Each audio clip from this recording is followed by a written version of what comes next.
Voilà. Bon, ben, je vais commencer. Donc, le cours d'aujourd'hui, il est essentiellement une introduction au problème du champ aléatoire, et il sera suivi par un séminaire de Gilles Tarjus qui va vous parler de choses les plus récentes sur ce sujet, qui est un sujet qui a connu beaucoup de rebondissements et qui a une longue histoire, à peu près depuis une cinquantaine d'années. Donc, d'abord, de quoi s'agit-il? Donc, c'est le problème du champ aléatoire.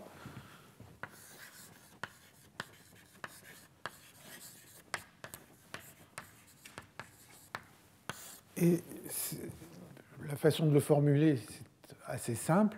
Vous imaginez que vous avez un réseau régulier avec des spins sur ce réseau, donc comme le modèle d'Ising ferromagnétique.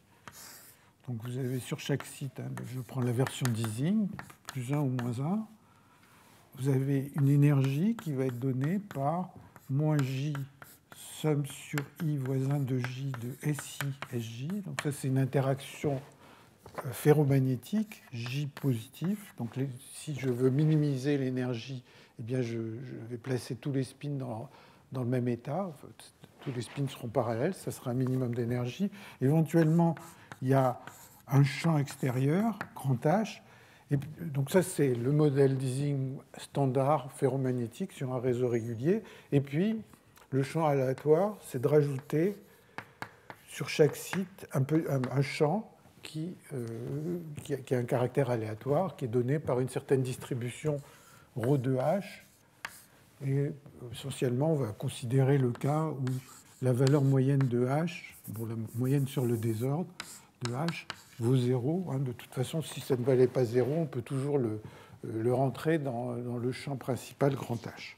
Voilà, donc ça, c'est la version du problème en champ aléatoire. C'est un problème simple. Les variables dynamiques qui s'équilibrent, ce sont les spins. Les variables gelées, c'est le champ magnétique. Ça, c'est les variables gelées.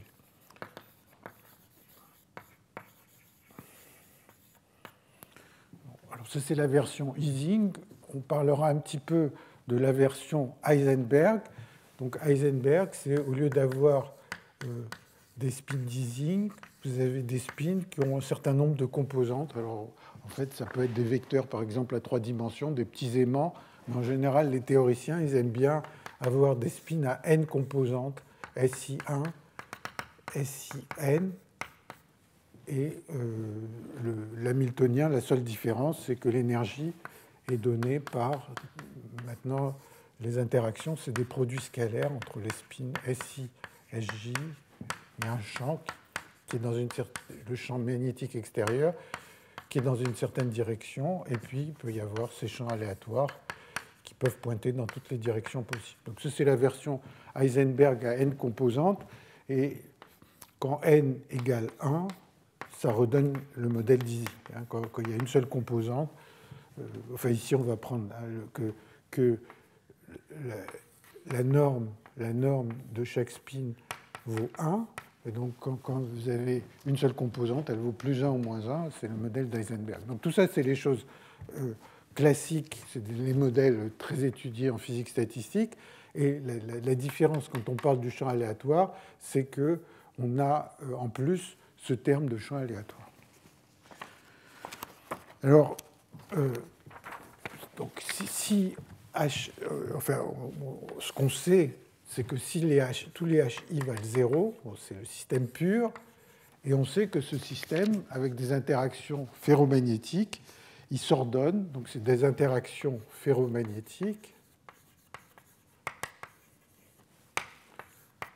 Un ferromagnétique, ça veut dire que le J est positif. Donc, comme je disais, l'état fondamental, c'est tous les spins parallèles. Eh bien, on sait, pour les systèmes purs, que si la dimension de l'espace est plus grande que 1, eh bien, le système s'ordonne. Système s'ordonne à basse température. Donc, à haute température, les spins sont dirigés dans tous les sens, ils fluctuent, il n'y a pas d'aimantation spontanée, et à suffisamment basse température, dès que la dimension de l'espace est plus grande que 1, ça s'ordonne. Et maintenant, la question, c'est si on met un champ très fort, Qu'est-ce qui se passe? Enfin, la question, c'est qu'est-ce qui se passe quand on met ce champ aléatoire? Bon, si on met un champ très très fort, on se rend bien compte que finalement, c'est le champ qui va l'emporter sur tout le reste. Chaque spin va être obligé de pointer dans la direction du champ. Donc, il ne va pas y avoir un ordre à longue distance. Chaque spin va, d'une certaine manière, oublier l'effet des autres. L'effet des autres sera négligeable. Donc, la question qui se pose vraiment, c'est si on met un petit champ aléatoire, est-ce que ça change quelque chose ou pas? Alors, peut-être juste un mot que je voulais dire, c'est que le fait que le système s'ordonne à basse température pour le système pur, à H égale 0, c'est un effet coopératif. Pourquoi il s'ordonne? Pourquoi? Eh bien, c'est parce que, imaginons, hein, donc on n'a aucun de ces termes.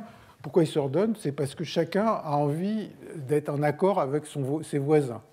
Hein, donc c'est un effet coopératif, et souvent les gens utilisent ce type de modèle, des modèles de votants par exemple, puisque chacun demande à son voisinage quelle est son opinion et adopte une opinion en accord avec son voisinage. Donc c'est vraiment un effet coopératif. Et la question, c'est est-ce que cet effet coopératif qui a tendance à orienter tous les spins dans la même direction, il va être cassé par ce petit champ aléatoire? Donc ça, c'est vraiment la question.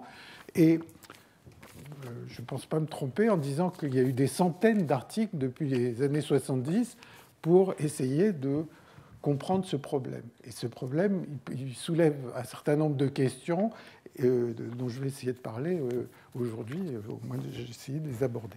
Alors, il y a un article qui date du début des années 90, mais que je trouve assez bien, qui fait un peu le point sur l'état expérimental. On peut se demander, est-ce que finalement ce problème-là, il a quelque chose à voir avec ce qu'on voit dans la nature? Donc cet article, mais peut-être qu'il y a beaucoup mieux depuis, mais enfin moi je trouve déjà assez bien. C'est un article qui est dû à Bélanger et Young, qui date de 91. Enfin, Young, c'est un théoricien, Bélanger, je pense, c'est sans doute un expérimentateur. Et en fait, il se pose la question déjà, est-ce qu'il y a des situations physiques qui sont décrites par ce système? Parce que bon, on se dit, comment on va fabriquer un champ aléatoire sur un matériau? Alors en fait, il y a un autre article qui date de la fin des années 70, qui est dû à Fishman et à Aharoni, qui montre que, en fait, le modèle de champ aléatoire ferromagnétique, ferro avec champ aléatoire,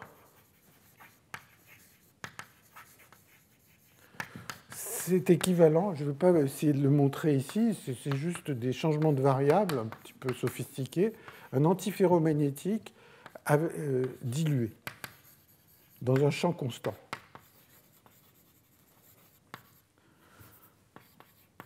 Alors, le ferro, c'est tous les spins ont envie de s'orienter les uns parallèles aux autres.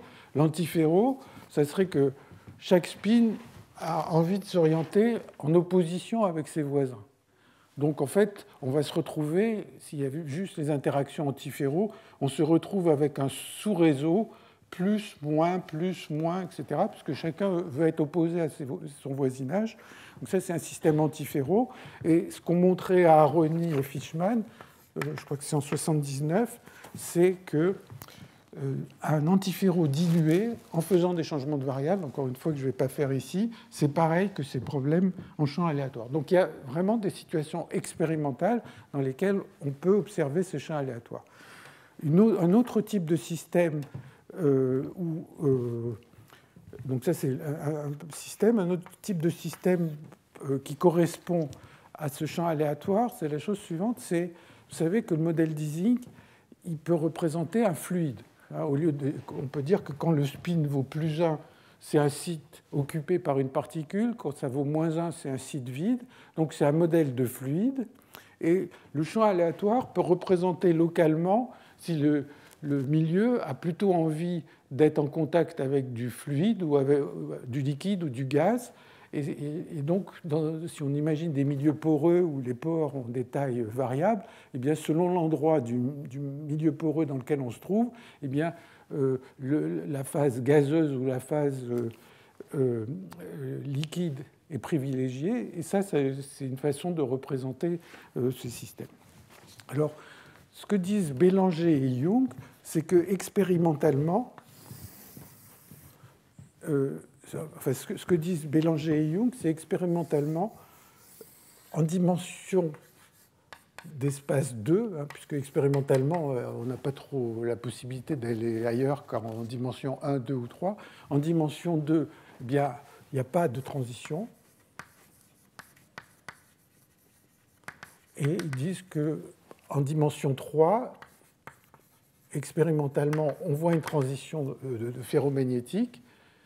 Et alors ils disent que ça pose des problèmes expérimentaux pour la voir, ça dépend de la façon dont on refroidit les échantillons. Donc en général, pour le voir, ils disent que c'est plus facile de prendre des échantillons qu'on a refroidis en champ nul et pour lesquels on établit le champ après. Donc ça, c'est très rapidement, je vous encourage d'aller voir cet article, et sans doute il doit y en avoir des plus récents qui font le point expérimental. Alors, la raison pour laquelle ce système a beaucoup attiré l'attention depuis toutes ces années, c'est qu'en fait, il y a deux visions du problème qui s'opposent et qui donnent des résultats contradictoires. Donc, ça, c'est du point de vue théorique, ce simple problème du modèle d'Ising en champ aléatoire. Il y a deux visions. Et ces deux visions datent de la même période, qu'est le milieu des années 70. Alors, la première vision,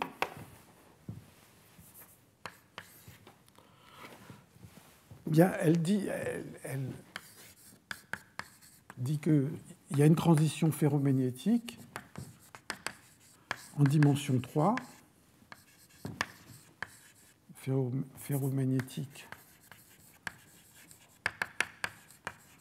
en dimension 3, et en dimension 2, c'est pas clair, mais disons, certainement pas de transition en dimension plus petite que 2. En dimension 2, c'est le cas marginal. Disons, je vais marquer marginal. Et cette vision, sur laquelle je vais revenir, ça provient de l'argument de Imry et Ma, qui date de 1975, au milieu des années 70. Ça, c'est la première vision du problème, enfin la première prédiction. Et la deuxième, c'est que, bien, pas de transition en D égale 2 et 3. Et ça, c'est quelque chose qui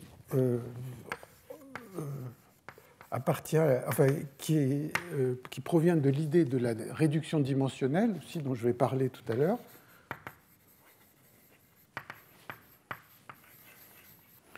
Et qui date aussi du milieu des années 70.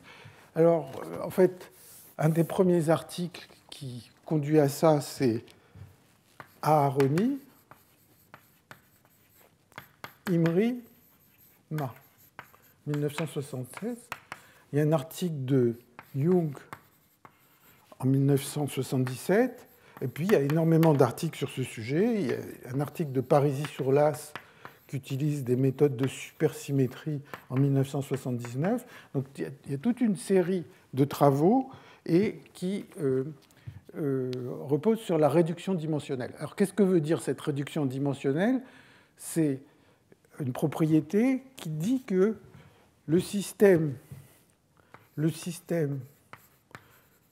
en champ aléatoire, si vous essayez de l'étudier en dimension D, de regarder la nature de cette transition, le comportement critique, eh bien, il est les mêmes exposants, le même type de transition que le système pur en dimension D-2.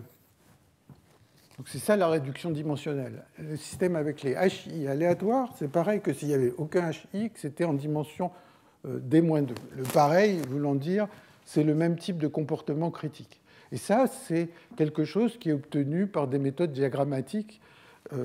Alors, tout à l'heure, je vous ai dit, le système pur, en dimension 1, il n'a pas de transition. Et donc, si cette relation est vraie, eh bien, le système aléatoire, il n'a pas de transition en dimension 3. Donc ça, c'est les prédictions. Alors, alors on pourrait dire, bon, ben, les expériences sont tranchées, d'après ce que j'ai dit tout à l'heure, mais enfin, les expériences, c'est toujours très, très délicat à faire, parce qu'il faut que le système puisse s'équilibrer, il peut y avoir un système qui relaxe lentement, des effets de taille finie, toutes sortes de problèmes. Bon. Par ailleurs, un grand avantage de la réduction dimensionnelle, c'est que ce n'est pas uniquement de dire est-ce qu'il y a une transition ou pas, c'est de dire, eh bien, je connais tous les exposants critiques. En fait, il n'y a pas besoin je veux savoir comment le système, la nature de la transition, ben, je l'ai tout de suite, puisqu'il suffit de lire ce que je sais sur le système pur. Donc, tout ce qui est connu sur le système pur se traduit ou se permet de dire ce qui se passe pour le système aléatoire. Donc ça, c'est la réduction dimensionnelle. Alors en fait, ce débat-là, je ne parle pas des exposants pour l'instant, ce débat, il a été tranché dans les années 80 par des travaux de physique mathématique et qui ont donné raison à cette image-là. Donc les travaux de physique mathématique, je vais les citer rapidement, qui sont plusieurs tours de force. Et donc, un des premiers, c'est un travail de Imbri, qui date de 85, qui a montré qu'à température 0 et en dimension 3, le système s'ordonne. Donc, il y a une aimantation spontanée qui se produit en champ aléatoire. Ça a été suivi 2-3 ans après, 87-88, par les articles de Bricmont et Kupiainen.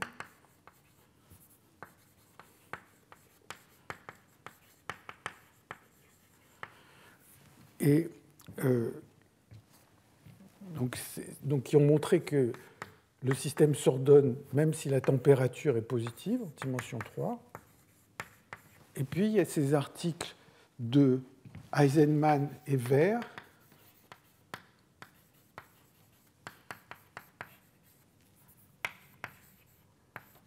qui datent des années 90 et qui disent qu'en D égale 2, l'aimantation est strictement 0. Donc pas de transition en dimension 2, donc qui permettent de...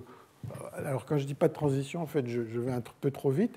Ils disent que le cas D égale 2 est marginal. Le système ne s'oriente pas en dimension 2, mais une question qui reste, c'est de savoir est-ce que, malgré tout, le système pourrait avoir des corrélations qui décroissent en loi de puissance, comme par exemple le modèle XY à 2 dimensions.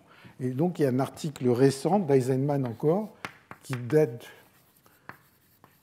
de 2020, et qui exclut cette possibilité. Donc, vous voyez que c'est des choses qui ont été très actives. Et donc, tout ça, c'est des travaux de physique mathématique. Alors, par ailleurs, l'idée de la réduction dimensionnelle ne s'est pas évanouie en disant ça ne marche pas. Et il y a un grand nombre de travaux qui ont essayé de comprendre pourquoi cette réduction dimensionnelle ne marcherait pas, et peut-être qu'elle marche si la dimension de l'espace est suffisamment haute. Et donc, il y a même un débat, j'ai l'impression actuellement, entre des gens comme Picot et Sourlas qui disent que la réduction dimensionnelle serait valable jusqu'à une certaine dimension, au-dessus d'une dimension, je ne sais pas, entre 4 et 5 ou entre 5 et 6, et puis d'autres qui pensent peut-être que ça ne se produit jamais, ou au contraire ne sont pas d'accord sur la dimension jusqu'à laquelle cette réduction dimensionnelle a lieu. Donc ça, moi, je ne vais pas rentrer dans ces débats qui sont assez techniques, mais peut-être que Gilles, tout à l'heure, en parlera un petit peu. Donc Gilles Tarjus aussi est parmi ceux qui sont beaucoup intéressés à ce sujet. Donc voilà un peu l'état du problème. Et je voudrais juste dire que bon, c'est un problème en champ aléatoire, mais il a des implications bien au-delà de ce problème particulier. En particulier, ce qu'ont montré Eisenman et Ver, c'est qu'en dimension 2, dès qu'on a un peu de désordre, il ne peut pas y avoir de transition de phase du tout. Donc, c'est juste pour... pardon, il ne peut pas y avoir de transition de phase du premier ordre, excusez-moi. Il ne peut pas y avoir de transition de phase du premier ordre dès qu'on est en dimension égale à 2. Alors, donc Eisenman et Ver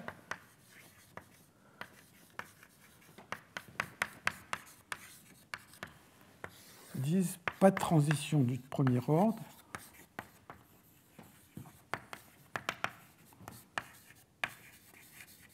en dimension 2. Donc c'est un résultat très fort, ce n'est pas du tout uniquement le champ aléatoire. Alors comment on peut y penser? Eh bien, vous savez que pour un système ferromagnétique, on a un diagramme de phase qui a cette forme, ici la température, ici le champ magnétique, et on a un point de transition, TC, donc ça, si la dimension de l'espace est plus grande que 1 pour un système pur, et on a une transition du premier ordre à h égale 0 ici. Et donc ça veut dire que quand on se déplace le long de cette ligne, eh bien, si on se déplace le long de cette ligne verticale, ici, on fait passer le champ par 0, on va avoir une aimantation en fonction de h qui va faire ça. L'aimantation d'équilibre va avoir cette forme. Donc ça, c'est un saut de l'aimantation, on appelle ça une transition du premier ordre, quand on a un saut. Bon, qu'est-ce que fait le champ aléatoire? Eh bien, le champ aléatoire, il fait que certaines régions de l'espace sont plutôt à H un peu positif et d'autres à H un peu négatif. Donc ça, c'est... peut-être j'aurais pu appeler grand H ici. Donc, s'il n'y a pas de champ aléatoire, voilà le diagramme des phases. S'il y a le champ aléatoire, ça fait que localement, le champ est un peu positif ou un peu négatif selon les endroits. Et ce que montrent Eisenman et Ver, c'est que automatiquement, la transition du premier ordre disparaît et ça devient M devient une fonction continue, donc il n'y a plus d'aimantation spontanée dans le système. L'aimantation spontanée, c'est ces valeurs qui sont là, c'est si je fais le champ extérieur tend vers 0, eh bien, il reste une aimantation spontanée. Bon. Alors, en fait, ce qu'ils disent, c'est que ceci est très générique, c'est-à-dire on peut avoir d'autres systèmes qui ont des transitions du premier ordre. Si le désordre a pour effet que certaines régions localement sont un peu du côté d'une phase et localement d'autres régions sont dans l'autre phase, eh bien la transition du premier ordre disparaît. Donc ce qu'ils disent, c'est que c'est vrai dans le cas général. Alors un des cas auquel on peut penser, un des modèles les plus simples qui présente une transition du deuxième ordre à 2 dimensions, c'est ce qu'on appelle le modèle de Potts. Le modèle de Potts, c'est un système où l'énergie est donnée par moins un couplage ferromagnétique, somme sur I voisin de J, de delta de sigma I, sigma J. Donc au lieu d'être, comme le modèle d'Ising, d'avoir 2 états sur chaque site, en fait, on considère qu'il y a Q état, Q couleur sur chaque site. Donc sigma I peut prendre des valeurs 1, 2, Q, et l'énergie à ce terme qui favorise les configurations où des sites voisins sont dans la même couleur. Ça, c'est le modèle de Potts. Et on sait, alors ça c'est un système pur, on sait que si Q est plus grand que 4, dès que le nombre de couleurs est plus grand que 4, eh bien, le système a une transition du premier ordre, ce qui veut dire que son énergie, en fonction de la température, va avoir un saut.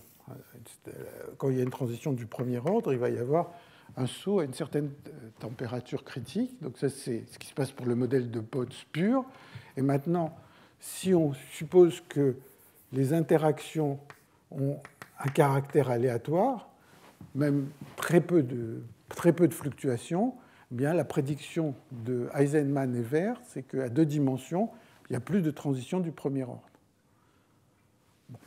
Donc ça, c'est ce que je voulais dire à titre d'introduction. Peut-être un mot juste à propos de ce modèle de Potts. Le modèle de Potts, donc il y a Q couleurs, donc ça paraît quelque chose d'un peu abstrait, mais par exemple, quand Q est grand, bien, ça peut représenter une situation où il y a des polycristaux. Quand vous refroidissez un système qui a envie de cristalliser, localement, il y a des régions qui vont cristalliser avec des orientations du réseau cristallin qui vont être plus ou moins aléatoires. Donc vous allez vous retrouver avec une espèce enfin, une surface, si on est à 2 dimensions, une surface où il va y avoir des régions orientées dans une certaine direction, le cristal orienté dans une certaine direction, des régions voisines où le cristal sera mis à croître dans d'autres directions, etc. Donc vous avez une espèce de milieu comme ça, qui est avec un pavage assez compliqué et aléatoire, où dans chaque région, eh bien, le réseau cristallin est orienté dans une direction. Et toutes les directions d'espace sont possibles, donc il y a un très grand nombre de directions possibles. Et donc Q grand peut modéliser un peu ces situations. Donc ce n'est pas complètement une situation complètement un problème purement de théoricien. Bon, il y a aussi des problèmes d'adsorption qui sont modélisés par le modèle de Potts. Bon, donc tout ça, c'est une introduction à ce modèle d'Ising en champ aléatoire. Et la première chose que font les théoriciens, donc maintenant je vais rentrer un peu plus dans des détails, la première chose que font les théoriciens quand ils ont un système de ce genre, c'est de regarder ce que donne la théorie de champ moyen. Donc je vais...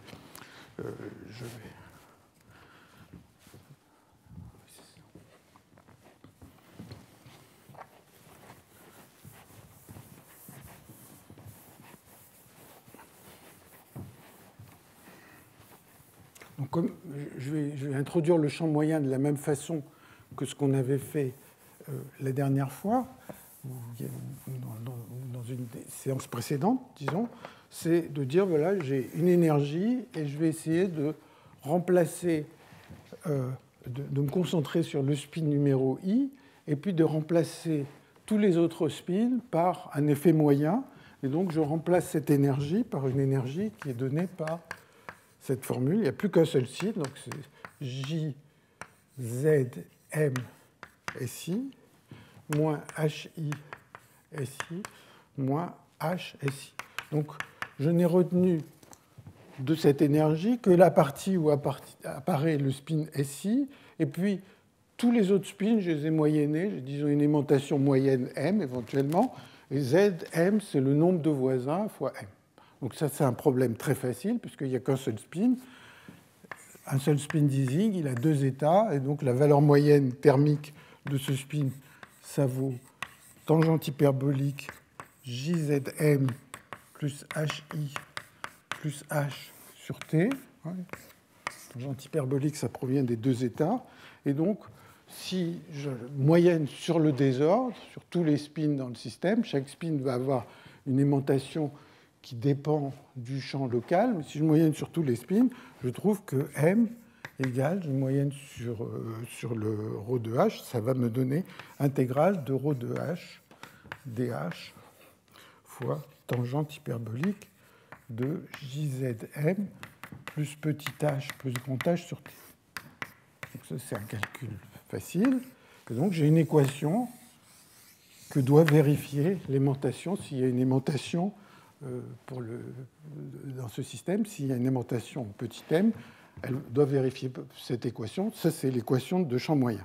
Alors, la question qui se pose déjà, même au niveau de champ moyen, qui est entièrement inclus dans cette équation, c'est, supposons que je mets un champ extérieur égal à 0, eh bien, est-ce qu'il y a une aimantation, est-ce qu'il y a une transition ou pas? Alors,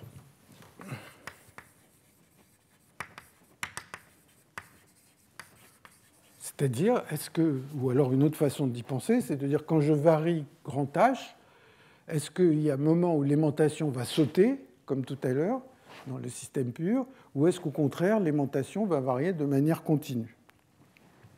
Alors, je vais donner la réponse d'abord dans un petit exemple simple. C'est, supposons qu'on prenne comme ρ de H quelque chose qui vaut... qu'on prenne les HI, disons, quelque chose qui vaut 2 valeurs possibles, plus H ou moins H avec probabilité 1/2. Bon, l'équation là devient simple. M égale tangente hyperbolique de JZM plus H sur T plus égale 1 demi de plus tangente hyperbolique de JZM moins H sur T. Donc ça, c'est si on se met en champ nul, en champ extérieur nul. Hein, il y a juste la partie aléatoire du champ. Et bon, il suffit de chercher les solutions de cette équation. Et si on le fait, eh bien, donc il suffit de chercher ces solutions. Bon, comme il y a les tangentes hyperboliques, ça rend la vie un peu plus compliquée. Mais en fait, ce à quoi on arrive, c'est la chose suivante. C'est que, en fonction de la température et de ce petit h, donc le système pur, il est long de petit h égale 0, c'est là où il n'y a pas de champ aléatoire. Bon, la valeur de transition, c'est Jm, et on voit que la température de transition est réduite quand on inclut le champ aléatoire. On trouve, même en analysant, donc c'est purement une discussion de chercher les solutions de ces équations, qu'à un certain moment, qui est ici à 2JZ sur 3, la transition du second ordre devient une transition du premier ordre, et puis qu'il y a une ligne de premier ordre que je vais dessiner comme ça,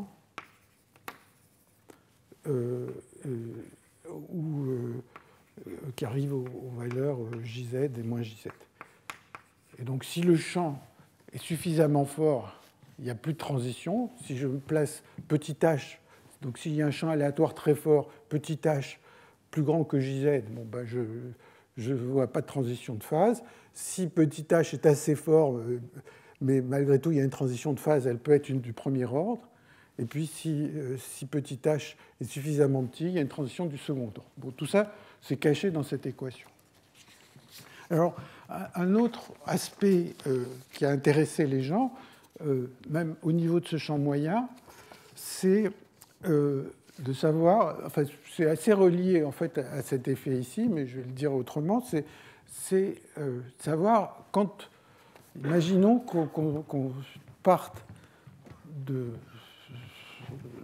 situation où le champ extérieur est très négatif. Donc, si H est très très négatif, eh bien, tous les spins vont être vers le bas, ils vont être tous négatifs.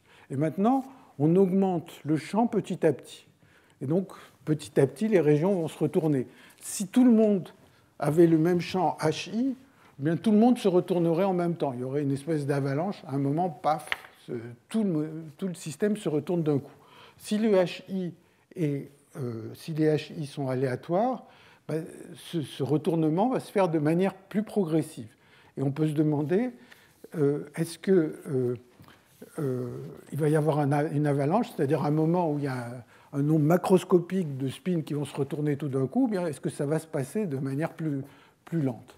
Alors pour voir ça, c'est assez facile. Donc je vais le faire cette discussion à température zéro. Donc, si on a température zéro, bien la tangente hyperbolique devient une fonction qui est comme ça, une tangente hyperbolique à t différent de 0, elle a cette forme. Elle a cette forme. Et à t différent de 0, c'est comme ça. Et à t égale 0, c'est comme ça.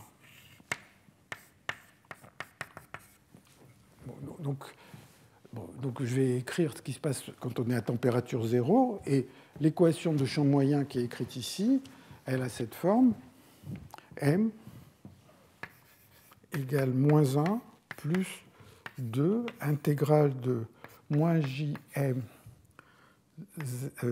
moins JZM moins H à l'infini de ρ de H dH. Donc c'est une fonction f qui voilà, c'est une fonction f qui dépend de petit m et de h. F indice h de m. Et donc l'aimantation que le système aura quand on est à la température 0, les aimantations possibles du système quand on est à température 0, c'est les solutions de ce m égale fh de m. Le le FH, il est donné là, et il dépend de la distribution de champs aléatoires qui est dans mon système. Alors je vais le dessiner. Je veux dessiner FH de M, F indice H de M, et je veux le dessiner quand H est très négatif. Quand H est très négatif, bon, eh bien, attendez, là j'ai dit une bêtise, non, il y a un moins 1 ici. Bon, quand H est très négatif, donc moins H est près de plus l'infini, donc M va valoir 1, donc la fonction M va valoir moins 1, donc la fonction en fait FH, elle a cette tête-là. Quand H tend vers l'infini, tend vers moins l'infini, oui c'est ça, quand H tend vers moins l'infini, quand H tend vers moins l'infini, la fonction FH de M a cette forme-là. Et maintenant, je veux trouver les solutions de M égale FH de M. Donc, je trace la première bisectrice et je trouve mon aimantation qui va être très proche de moins 1. Ce n'est pas très étonnant. Et maintenant, je fais augmenter H. Et quand H augmente, ce qui se passe, c'est que cette courbe, elle se translate. Elle avance comme ça. Il suffit. C'est une fonction. C'est juste quand je dessine cette courbe, changer H, c'est juste bouger cette courbe. Bon, alors il y a deux situations. La première situation, c'est un peu celle que j'ai dessinée. Quand je vais baisser H, il va y avoir un moment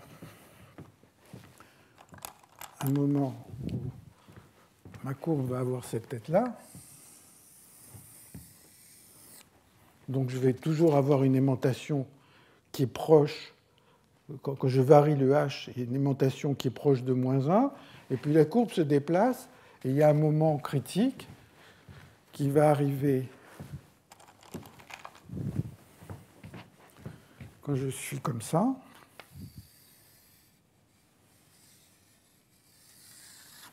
Et à ce moment-là, la solution que j'ai suivie, qui est là, elle ne va plus exister. Tout d'un coup, il y a une avalanche qui va m'amener une aimantation ici. Donc ça, il peut y avoir des avalanches, mais si vous y réfléchissez, pour qu'il se passe une avalanche, il faut que la pente de cette courbe, quelque part, soit plus grande que 1.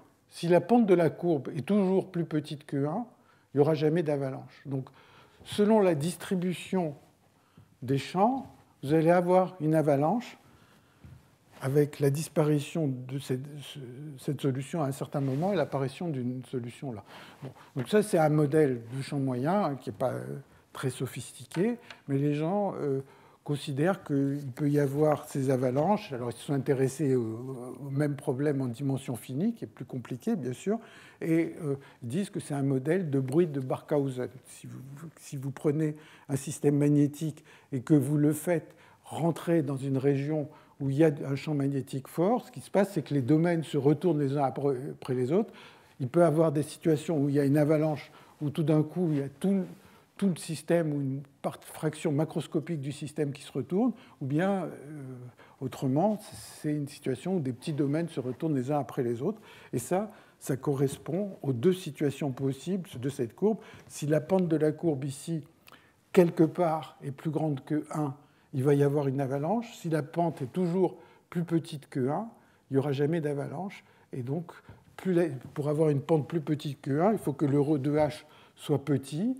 Et le r de h petit, ça veut dire que la distribution des champs est suffisamment étalée.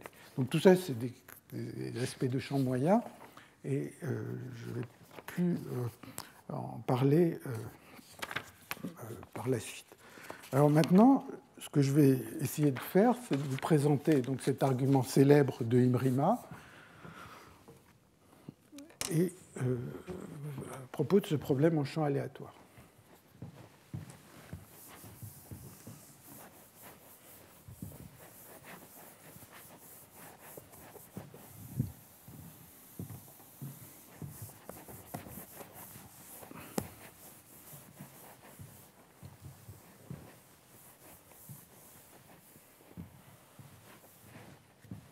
Argument de Imrima.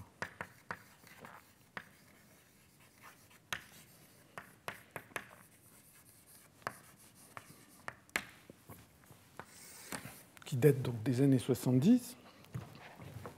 Et donc, dans tous ces problèmes, ce qui compte, c'est la région où le champ est petit. Si le champ est très fort, il y aura, les effets collectifs ne vont pas jouer.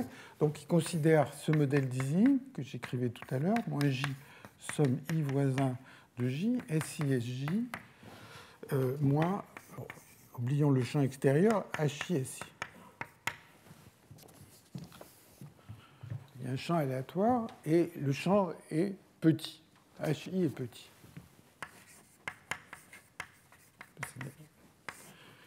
Et on est à température.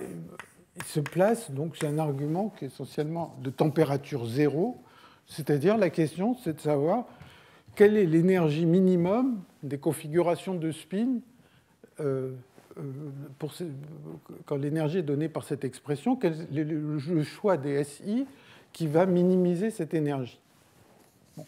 S'il n'y avait pas de champ, c'est facile. Si les HI valent 0, les configurations, c'est tout le monde parallèle. Je mets tous les spins parallèles et c'est des configurations qui vont minimiser l'énergie de manière évidente. On ne peut pas faire mieux que de minimiser tous les termes. Dès qu'on met le HI qui est aléatoire avec certains endroits où c'est positif ou négatif, on peut se dire, est-ce que cette configuration va rester valable? Alors, on peut se dire, bon, ben, voyons ce qui se passe si on retourne un seul spin. Si je retourne un seul spin, je vais perdre l'énergie due au voisin, donc je vais avoir une perte. Mon énergie va augmenter, enfin, donc c'est une perte par rapport au fondamental qui va être JZ fois 2, hein, c'est-à-dire si je retourne un seul spin, spin retourné, et le gain, bon, ben, des fois je gagne, des fois je perds. Le gain, c'est surtout, j'ai retourné un spin, donc je vais peut-être gagner éventuellement 2 HI. Si HI, disons, est négatif. Hein, si je prends part de la situation où tout le monde est plus, bon, les spins qui ont un spin négatif, si je retourne le champ, je vais gagner en champ et je vais perdre en interaction. Si le champ est petit, les HI sont petits, ben, les pertes, c'est toujours supérieur au gain, donc je n'ai aucun intérêt à retourner un seul spin. Alors l'argument de Heim-Riemann, c'est de dire, bon, ben, un spin tout seul, je ne vais pas le retourner, 2 spins tout seul, l'argument va marcher, enfin, le raisonnement va être le même, je vais gagner 2 HI plus HJ, ou ça ne sera jamais suffisant, mais qu'est-ce qui se passe si je retourne un énorme paquet? Alors, on va faire un petit calcul simple. Supposons que je retourne un bloc de taille L.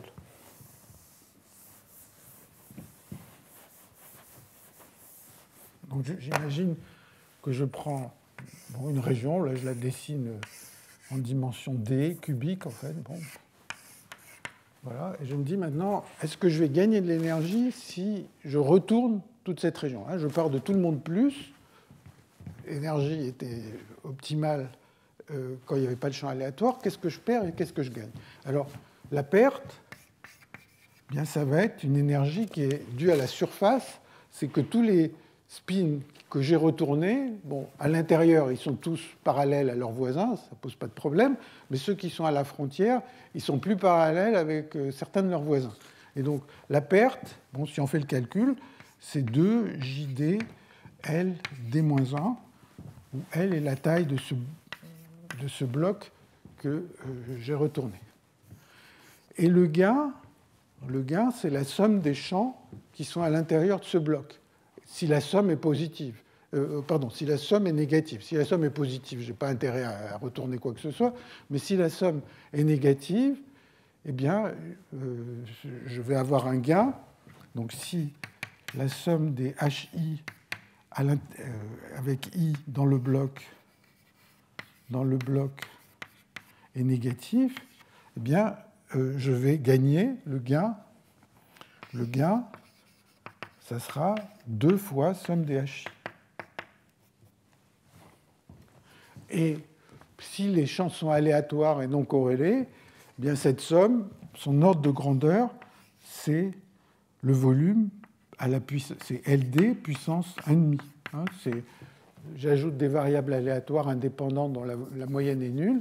Typiquement, la somme d'un nombre L puissance D variable vaut ça. Et donc maintenant, on se dit, est-ce que ça vaut le coup de retourner ou pas? La question, c'est, on retourne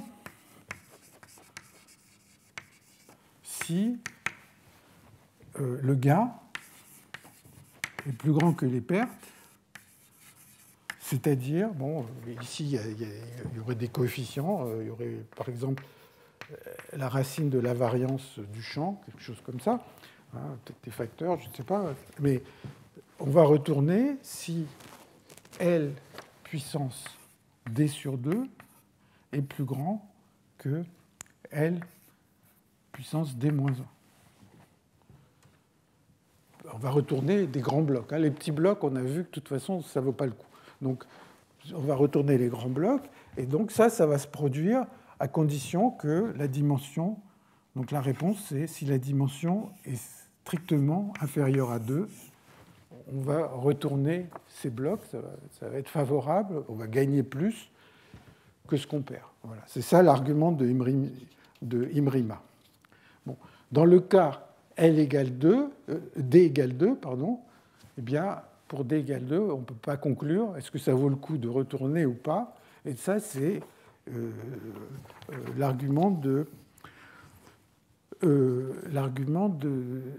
résultat de Eisenman et Vert qui vont conclure là-dessus. On va revenir un peu là-dessus. Alors, cet argument de Imrima, d'abord, il a beaucoup d'avantages. Il est très simple, mais il néglige beaucoup de choses. D'abord, c'est sûr que dans un système très très grand, il va y avoir des régions où cette somme ne va pas être d'ordre L puissance D, L puissance D sur 2. Il va y avoir de temps en temps des régions où ça sera plus grand. On sait ça avec les grandes déviations. Donc c'est sûr que si je prends un très grand système, il y aura sûrement des régions qui vont se retourner. Bon, donc ça, elles seront peut-être rares, mais il y aura sûrement des régions qui vont se retourner. La deuxième difficulté, c'est que bon, on veut retourner tout un bloc, mais peut-être ça serait plus favorable de laisser des régions retournées à l'intérieur des régions retournées, et ainsi de suite. Plutôt que de faire une espèce de prendre un grand bloc et de tout retourner, peut-être qu'il faut mieux laisser des trous qui ne vont pas se retourner, etc. Donc on a des blocs à l'intérieur des blocs, etc. Et donc ça, c'est toute une des grandes difficultés de ce genre de problème. La troisième difficulté, c'est qu'ici, j'ai voulu couper comme ça, couper de manière verticale. On pourrait très bien imaginer que les régions qui se retournent ont des surfaces beaucoup plus compliquées, des surfaces fractales, qui font que, quand j'ai dit que la perte était L puissance D-1, ça pourrait être un peu plus grand que ça. Et donc tout ça, ça a été débattu par les tenants, les gens qui étaient tenants d'un peu de dire que la vision Imrima était la bonne, et ceux qui étaient tenants de la vision réduction dimensionnelle. Finalement, ces questions ont été tranchées, comme je disais, par les gens qui ont fait de la physique mathématique, mais tout ça posait des problèmes. Donc ça, c'est un peu l'idée de cet argument de Imrima. Juste un mot. Pour le cas où on prend Heisenberg, Imrima va prédire que, donc pour Ising, Imrima dit que si D est plus grand que 2, on ne retourne pas les grands blocs, sauf peut-être des blocs très rares. Donc ça veut dire que l'état ferromagnétique est stable. État ferromagnétique stable. Stable par rapport à l'introduction de ce champ aléatoire. Et si D est plus petit que 2, il est instable. Donc un tout petit champ aléatoire va casser cet ordre à longue distance. Alors pour le cas d'Heisenberg, bien, en fait, le même argument donne que si la dimension est plus grande que 4, le ferromagnétique est stable, et si la dimension est plus petite que 4, il est instable. Alors, en fait, pratiquement tout ce qui est dit ici reste valable, c'est-à-dire ce qu'on va gagner en retournant les spins, ça va être toujours L puissance D sur 2. La seule chose qui change, c'est que l'énergie, la perte, quand on retourne des spins d'Heisenberg, n'est pas la même que quand on retourne des spins d'Ising. Donc supposons que je me déplace le long de la frontière. Donc je vais de l'intérieur de ce cube à l'extérieur du cube. Eh bien, quand j'ai un modèle d'Ising, mettons qu'à l'intérieur du cube, les spins sont négatifs, à l'extérieur du cube, ils sont positifs, donc les spins vont passer brutalement, quand je traverse la frontière, de -1 à +1. Ça, c'est le cas d'Ising. Dans le cas d'Heisenberg, les spins sont des vecteurs continus, donc je peux, au lieu de dire il y a une frontière entre le moins et le plus qui est abrupte, je peux imaginer que j'ai mes spins qui sont orientés vers le bas, et puis je les tourne de manière continue pour arriver comme ça jusqu'à... donc je les fais tourner pour arriver à plus de l'autre côté. Hein, d'accord, donc je vais peut-être mal faire le dessin. Enfin, voilà, les spins tournent lentement, et s'ils tournent sur une distance petit l, si la distance sur laquelle ça tourne, c'est petit l, alors en fait, ce petit l, le seul endroit où il va intervenir, c'est qu'il va diminuer l'énergie de cette paroi de ce facteur petit l. Pour ça, c'est un calcul assez facile. On va dire que l'angle va passer de moins pi sur 2 à pi sur 2 sur une distance grand L, petit l, et l'énergie, c'est 1 moins cosinus pi sur L, ou quelque chose comme ça, fois petit l. Ça va être le coût en énergie, et donc ça va être des facteurs pi près qui ne sont pas très intéressants, en 1 sur L. Bon, et donc, ce qu'il va falloir comparer, c'est cette perte qui est due à cette paroi de domaine où il y a ce petit L qui intervient, avec le gain qui correspond à chercher, à utiliser le champ aléatoire pour orienter le cube. Et le petit L, la taille maximum qu'on peut imaginer pour cette paroi de domaine, c'est la taille du domaine lui-même, ou le millième de la taille du domaine. Je ne peux pas prendre des petits L qui sont plus grands que le domaine lui-même. Donc, si on met petit l égale grand L sur 1000, par exemple, eh bien ici, ça fait grand L d-2, à comparer à L puissance d sur 2, et donc ça donne la dimension 4. Donc tout ça, c'est cet argument de Imrima qui date donc de 45 ans. Alors maintenant, je vais essayer de vous expliquer un tout petit peu l'idée qu'il y a derrière les travaux de Eisenman et Werth, qui datent de 1990, pour dire que malgré tout, il n'y a pas de transition en dimension 2. Alors, je ne vais pas montrer dans ces détails, qui sont assez techniques, mais juste l'idée principale.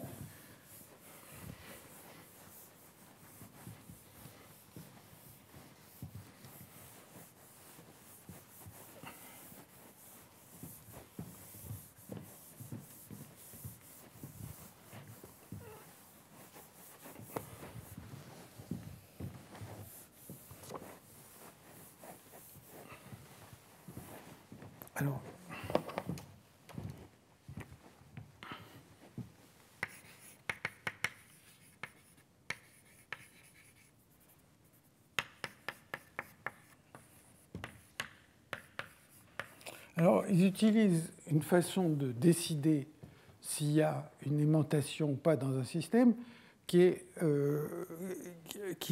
va utiliser à la fois l'argument, enfin, une version rigoureuse de l'argument de Imrima et un peu les idées aussi de ce qu'on appelle l'argument de Peierls, dont je vais parler un peu après. Alors, ces travaux, bien sûr, sont des preuves mathématiques. Et donc, la question, c'est en D égale 2, l'aimantation égale 0. C'est ça qu'ils disent, c'est quelle que soit la température, l'aimantation est nulle si on est en dimension 2.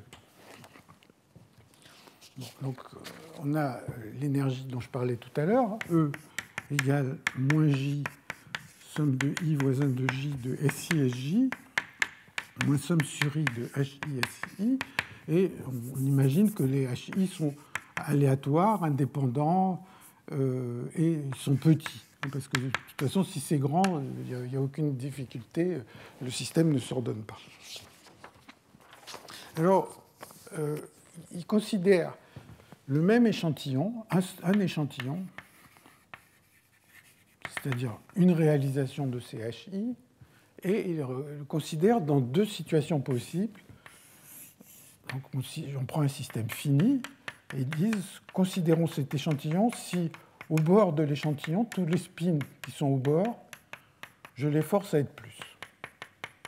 Hein, donc on est en dimension 2, et je vais avoir une certaine fonction de partition qui dépend des HI, qui dépend de la température aussi, que j'appelle Z+, qui est la somme, enfin la fonction de partition, c'est comme d'habitude la somme des poids de Boltzmann sur toutes les configurations. Et puis je vais prendre le même échantillon, c'est le même échantillon dans les deux cas,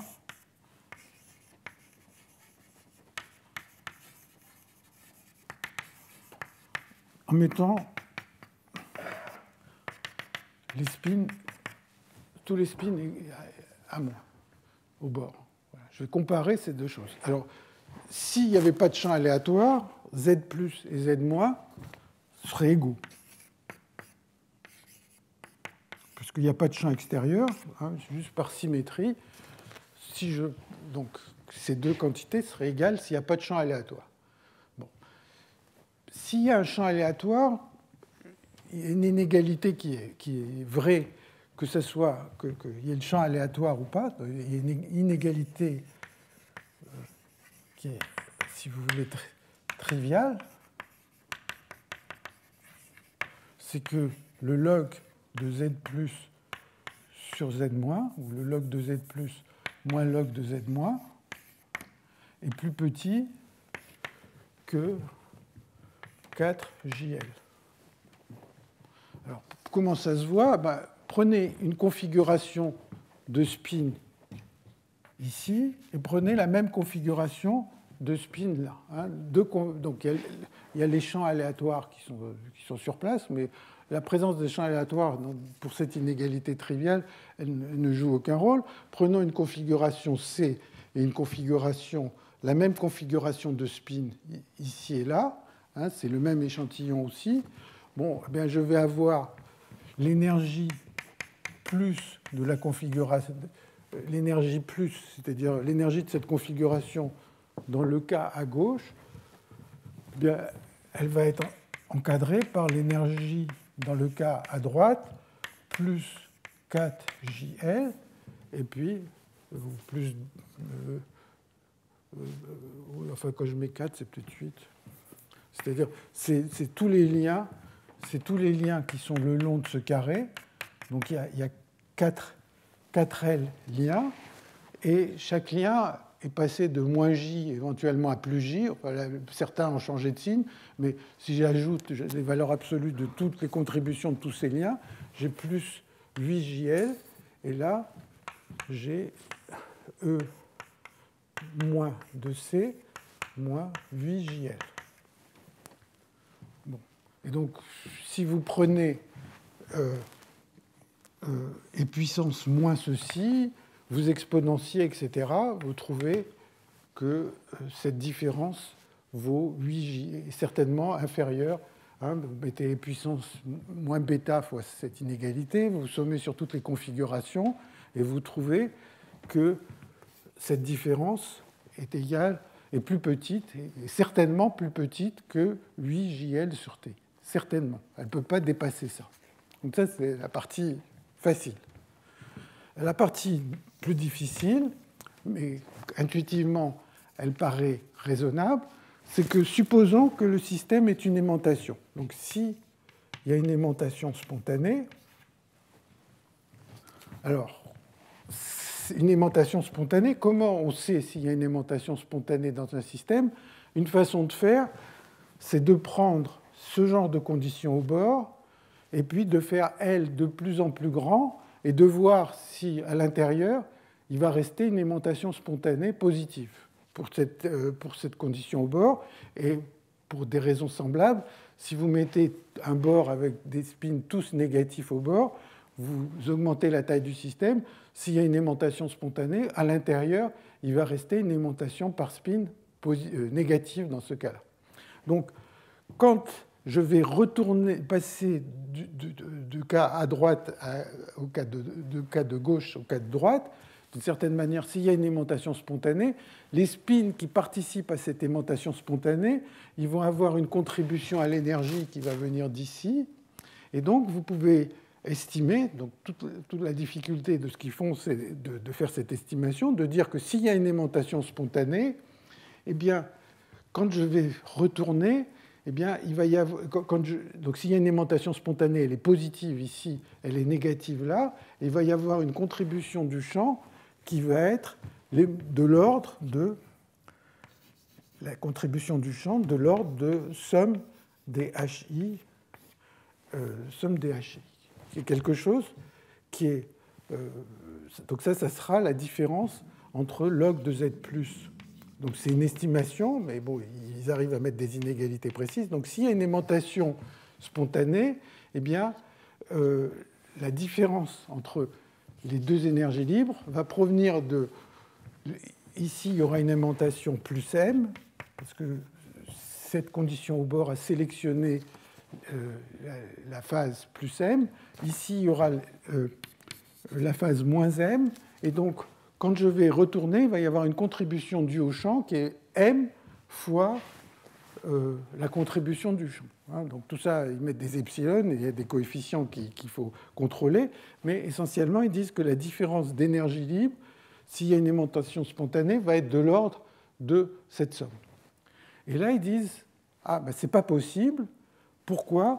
Parce que cette différence est strictement bornée. Et là, on est en train d'ajouter beaucoup de variables aléatoires. Et quand j'ajoute beaucoup de variables aléatoires, la somme, c'est une gaussienne.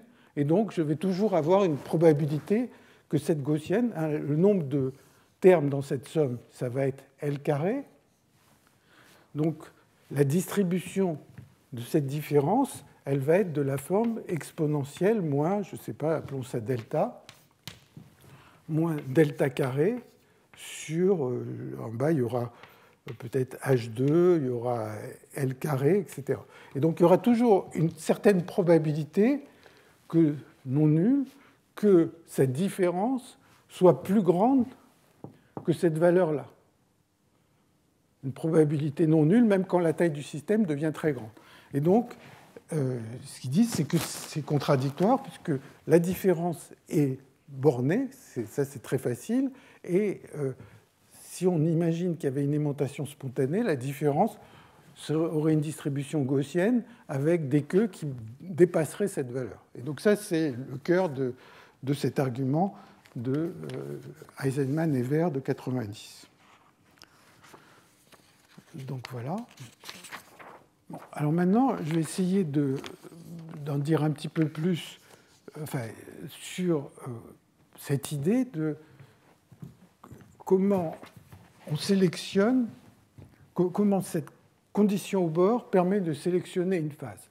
Donc je vais essayer de vous faire un calcul qui est un calcul très classique et de Peierls pour le système pur, parce que ça c'est quelque chose de bien connu, et pour essayer de vous faire sentir un peu la difficulté qu'il y a pour le généraliser au champ aléatoire, et la difficulté, elle a été surmontée par Imry, dont je parlais tout à l'heure, en 1985, Brikmont et Kupiainen en 1987-88.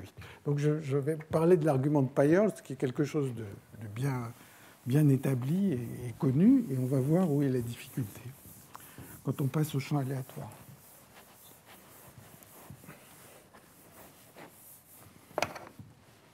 Argument de Peierls.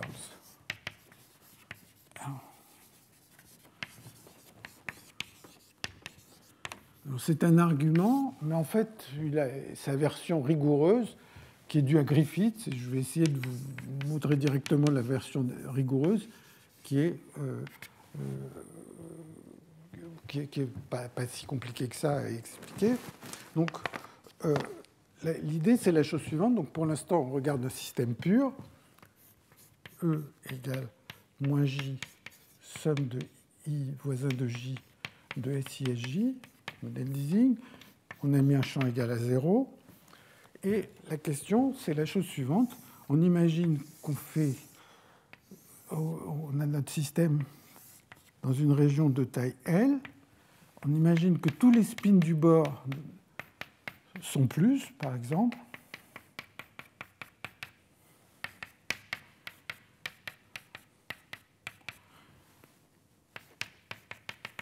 Plus. Et on s'intéresse à des spins qui sont loin à l'intérieur, par exemple le spin du bord, au centre, si on veut, ou des spins qui sont suffisamment loin des bords, pas forcément très près du centre, il pourrait être des distances 99% de L du centre, ça n'a pas d'importance. On va se poser la question, est-ce que ce spin qui m'intéresse, S0, qui est là, bon, il va être positif. Alors ça, c'est facile de montrer qu'il est strictement positif quand L est fixé. Bon, je vais juste expliquer comment.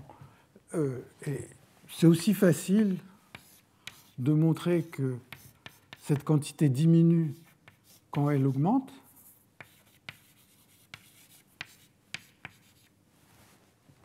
Et la question, c'est quand L tend vers l'infini, est-ce que S0 de L, bon, ben, si c'est des nombres positifs qui décroît avec L, quand L tend vers l'infini, il y a deux possibilités. Il y a sûrement une limite, et la limite, soit elle est positive, soit elle est nulle. Donc, est-ce que ceci est plus grand qu'un certain nombre A qui est positif quand L tend vers l'infini? Donc, appelons le M, si vous voulez, c'est cette limite. Donc, s'il y a une limite quand L tend vers l'infini qui est M, ça veut dire qu'il y a une aimantation spontanée dans le système. Sinon, si la limite vaut 0, il n'y a pas d'aimantation spontanée. Donc, l'argument de Peierls consiste à montrer que si la température est suffisamment basse, eh bien, la limite ici va être non nulle. On va pouvoir montrer que S0L est plus grand qu'un nombre positif, et donc ça voudra dire que la limite est positive. Donc ça, c'est l'idée de Peierls. Alors, juste, montrer ceci, c'est facile.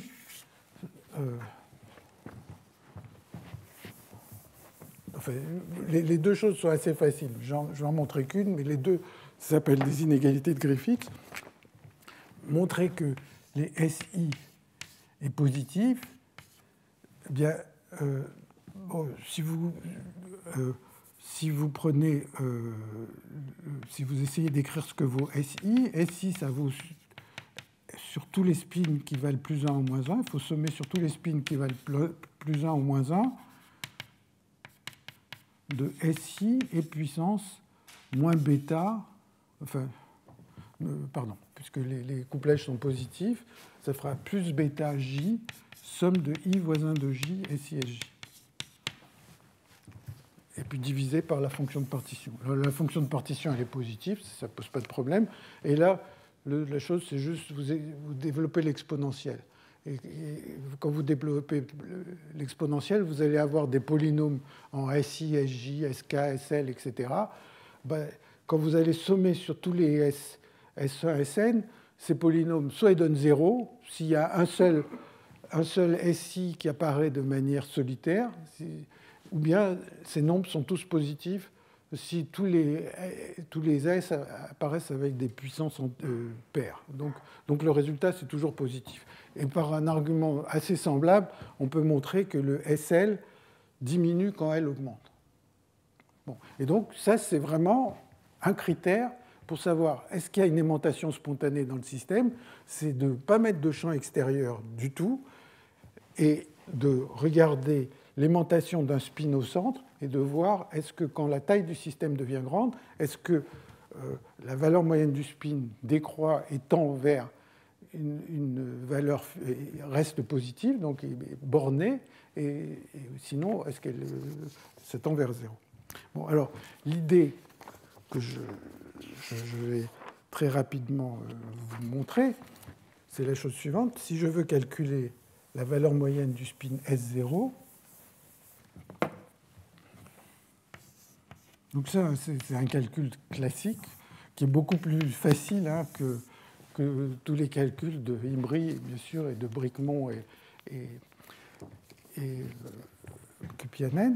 Bon, alors, en fait, quand je veux calculer la valeur moyenne d'un spin, bien, il faut que je somme sur toutes les configurations. Alors maintenant, il y a deux types de configurations pour ce spin. Il y a des configurations C+, c'est les configurations avec S0 égale plus 1, et puis C-, configuration avec L0 égale moins 1. Bon. Donc, si je somme ici, ça fait somme de C+, de E puissance moins E de C+, sur T, moins somme de C-, de E puissance moins EC- sur T. Hein, puisque le spin, pour ces configurations, il vaut plus, et là, il vaut moins. Et en bas, j'ai la somme avec un plus.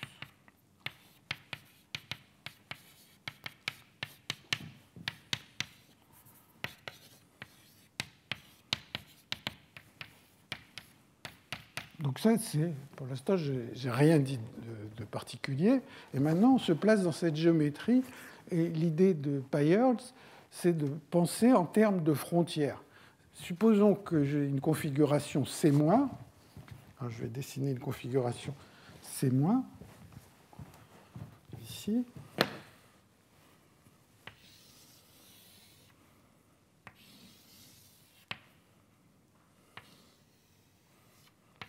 Voilà. Mettons que mon spin, il est là. Et maintenant, il va y avoir, bon, normalement, c'est des liens qui ne sont pas satisfaits. Ça, c'est la frontière, c'est les frontières entre les plus et les moins. Donc une configuration C-, il va y avoir des spins plus peut-être près du bord. Et puis de temps en temps, il y a une frontière, je traverse, et il y a des spins moins. Et puis je continue, je traverse. Ah, les spins, chaque fois que je traverse une frontière, les spins changent de signe.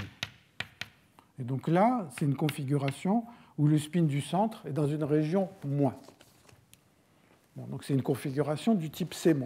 Alors, à chaque configuration de type C-, on peut associer une configuration de type C+, en retournant la partie la plus interne des spins moins.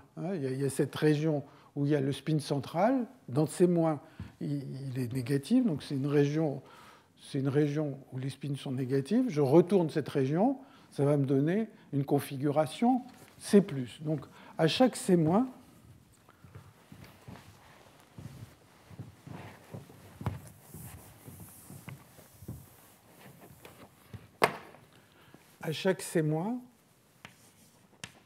on peut faire correspondre f de C-, qui est un C+, qui consiste à retourner cette région dont la frontière est rouge. Donc je retourne toute cette région, ça me donne une configuration C+. Bon. Alors, vous voyez bien que la région avec la frontière rouge, elle a une énergie plus haute que la région C+, obtenue en la supprimant, parce qu'il y a tous les liens qui sont le long de cette frontière rouge à payer. Donc, quand je vais partir de C- arriver à C+, il va y avoir une longueur que j'appelle L de C-, qui est la longueur de la frontière rouge.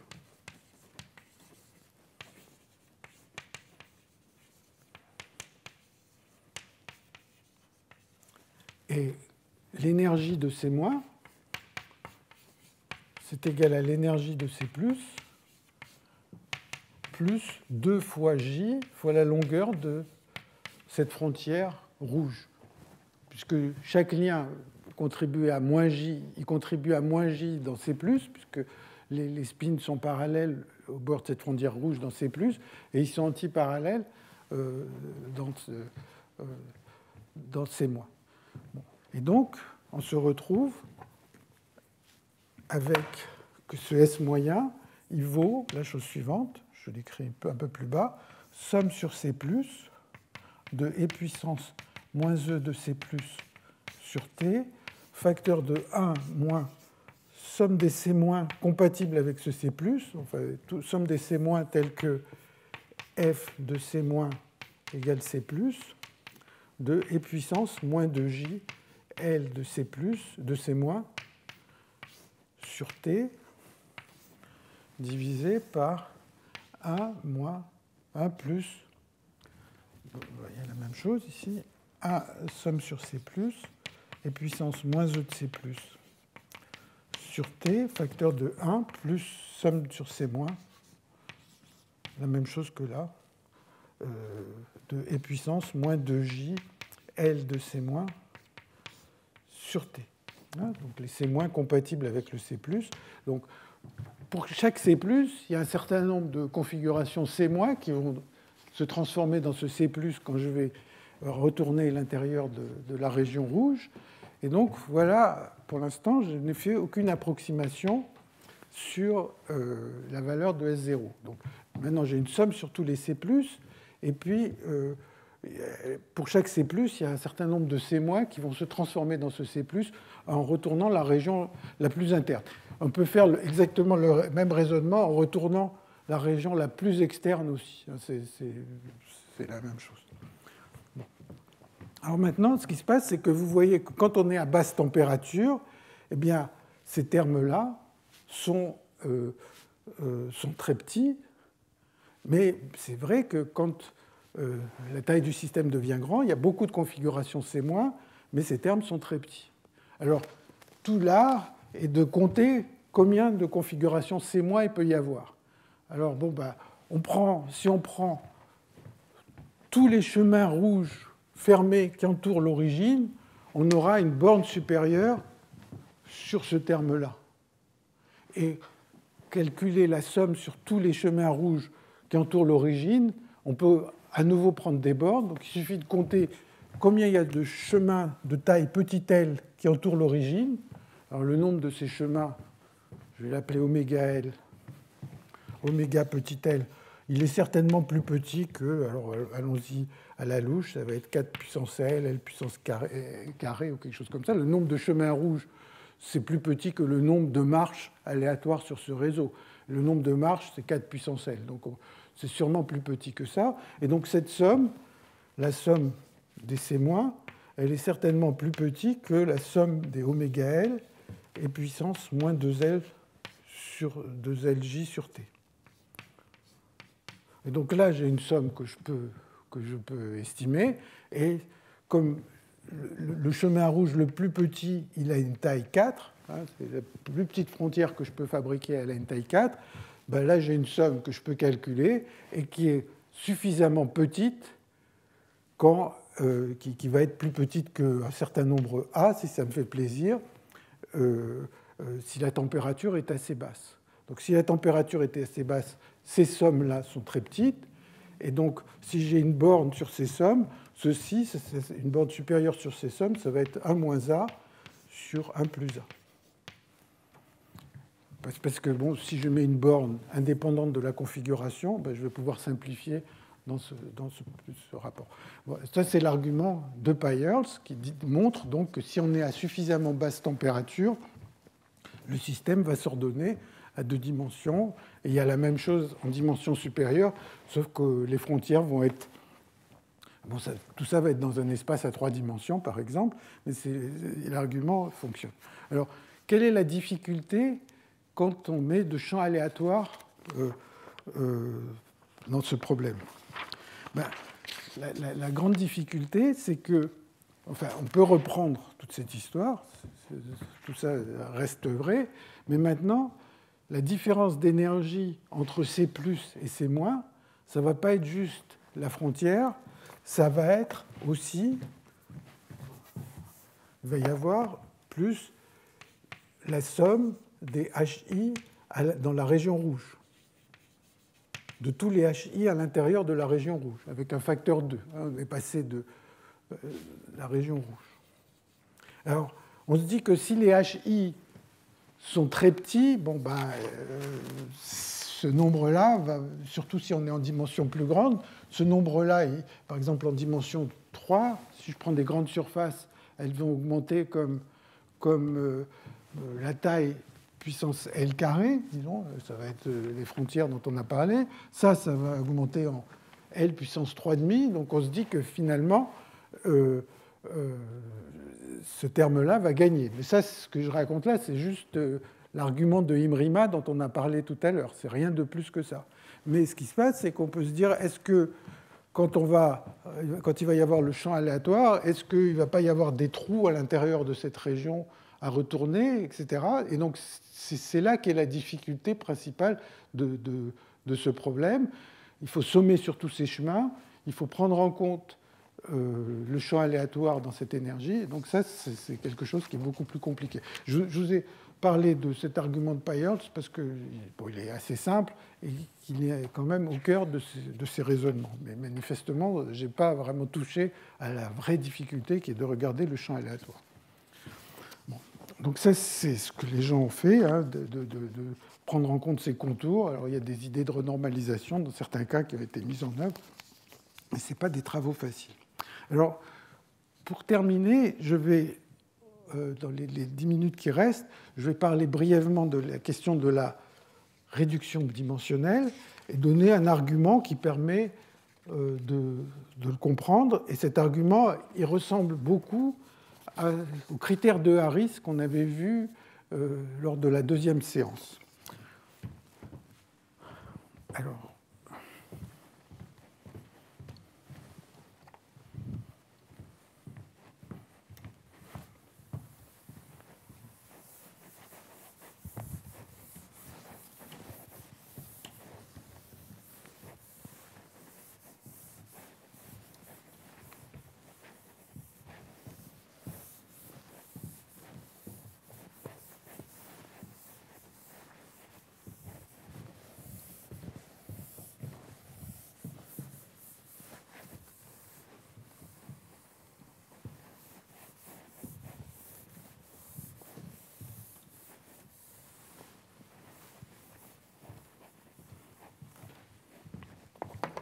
donc, c'est juste quelques mots sur la réduction dimensionnelle, et j'imagine que le séminaire qui va suivre par Gilles Tarjus va être beaucoup plus précis que moi.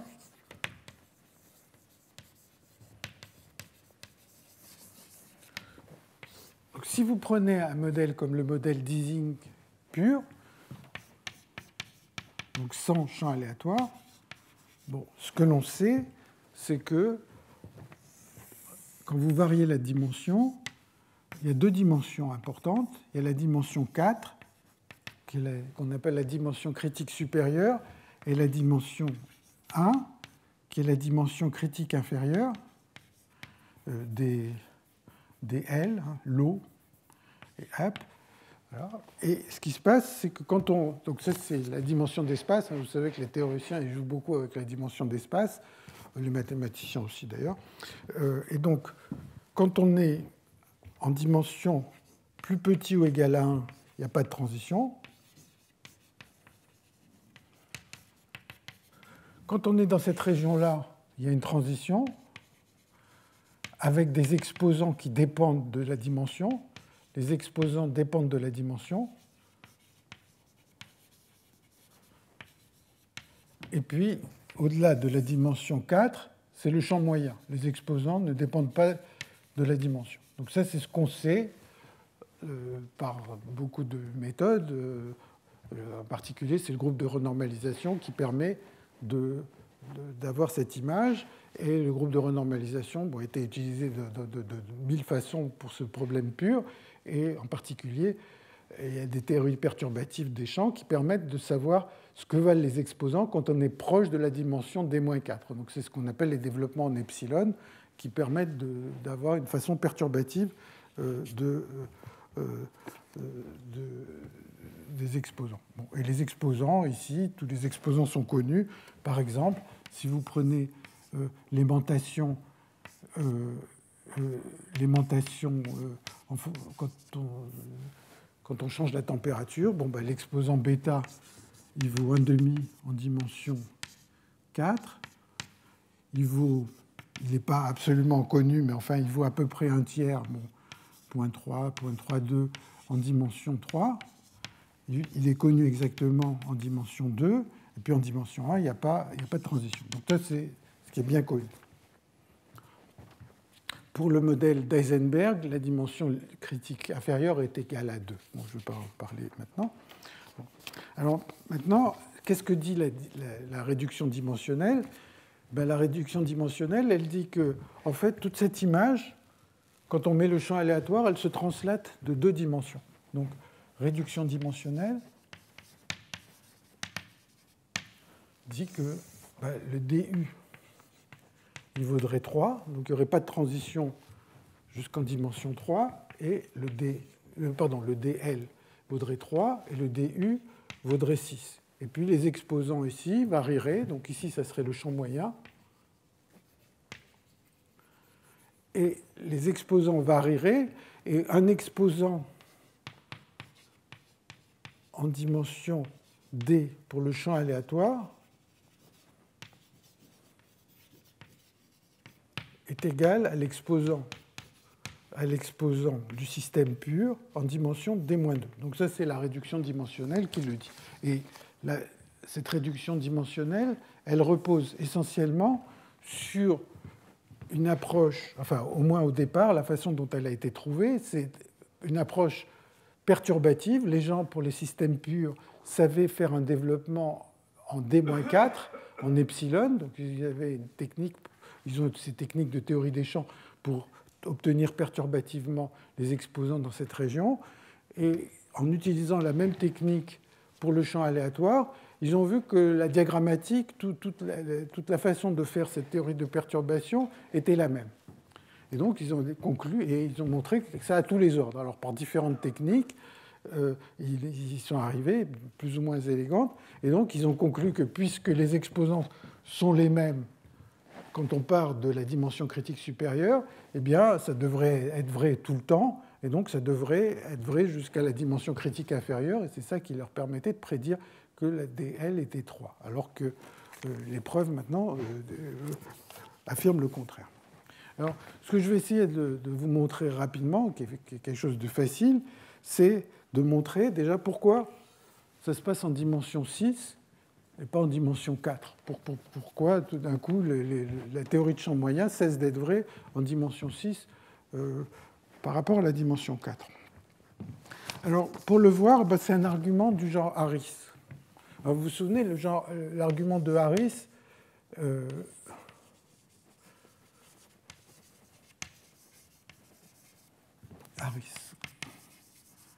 Alors, l'argument de Harris, ça avait à voir, on prend un système avec un faible désordre de liens, et puis on disait si l'exposant alpha était positif, le désordre est pertinent, ça va changer le comportement critique, sinon ça va pas le changer, ça va rester stable.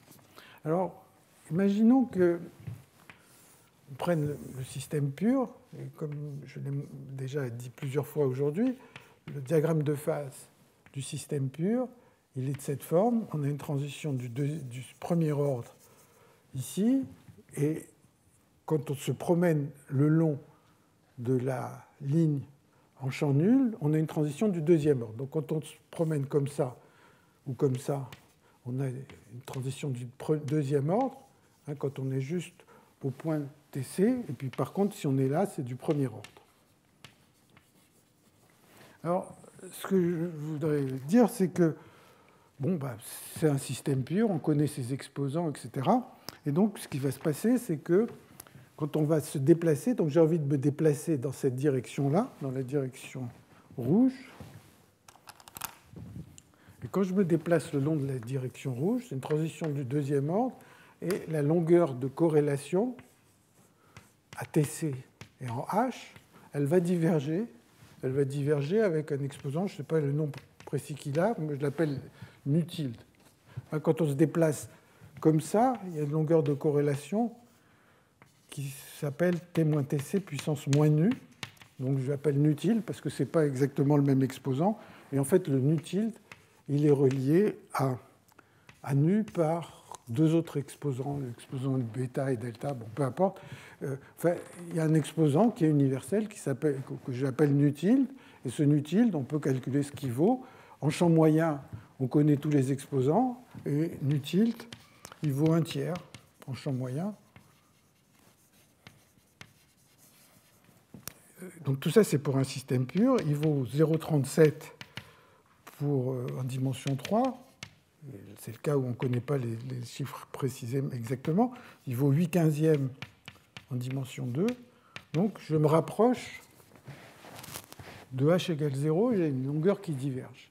Et maintenant, on reprend la même idée qu'il y avait dans le cas de Harris, c'est-à-dire on imagine qu'on a un très grand système, et ce grand système, on va le couper en morceaux, et ces morceaux, ils vont être de la taille de cette longueur de corrélation. Donc j'ai des morceaux qui vont être de la taille de cette longueur de corrélation.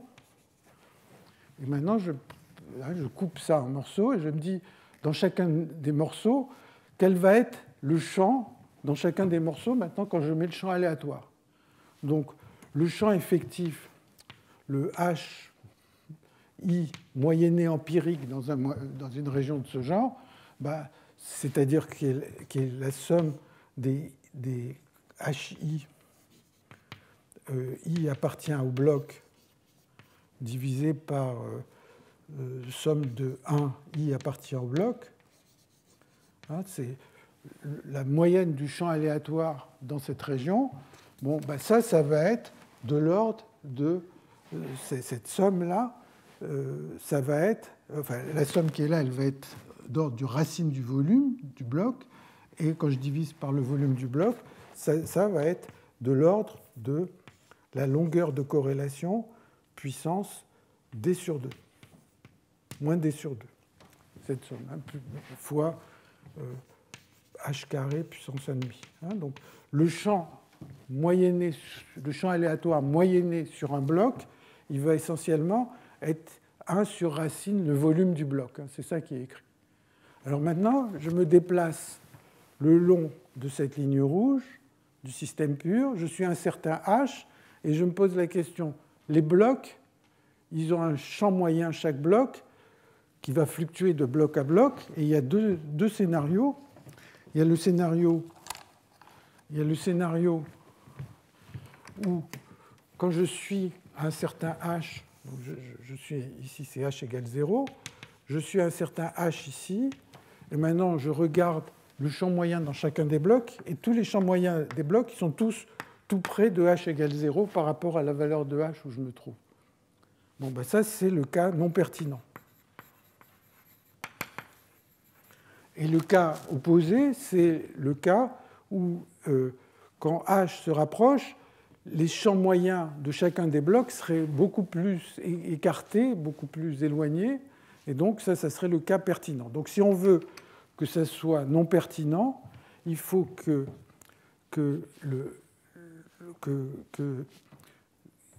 pour que ça soit non pertinent,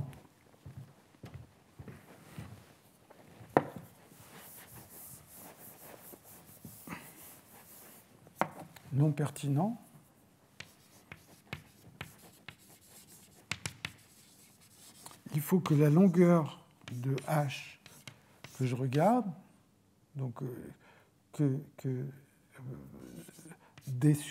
moins d sur 2, ceci c'est... Alors attendez, que je ne dise pas de bêtises. Donc ça c'est... je veux que sa puissance moins d sur 2 soit beaucoup plus petit que le h. Et ce nombre-là, c'est h puissance d nu tilde sur 2. Je veux que ça soit beaucoup plus petit que h. Alors vous voyez que quand on est en champ moyen, nu tilde vaut 1/3. Si la dimension est plus grande que 6, ici je vais avoir un exposant plus grand que 1, donc ça va être beaucoup plus petit que h.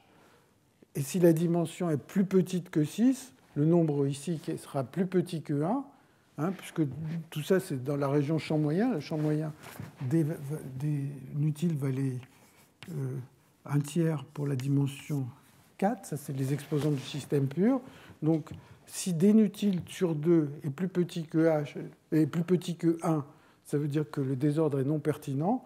Et si, si ceci est plus grand que 1, c'est non pertinent. Si c'est plus petit que 1, c'est pertinent. Et ça donne la dimension 6. Alors, bon, c'est vraiment le truc le plus simple dans cette affaire. C'est beaucoup plus simple que de faire ces calculs diagrammatiques et de montrer que tous les exposants sont les mêmes entre le système en champ aléatoire et le système pur avec cette réduction dimensionnelle, mais au moins ça donne une idée de pourquoi c'est la dimension 6. Bon, je vous remercie. Et dans un instant, il va y avoir ce séminaire de Gilles Tarjus, qui est un expert de ce sujet, qui est très actif sur ces questions, et donc il va vous donner des choses beaucoup plus récentes à propos de ce sujet qui a subi beaucoup de progrès au cours des 40 dernières années, et actuellement aussi. Donc je vous remercie.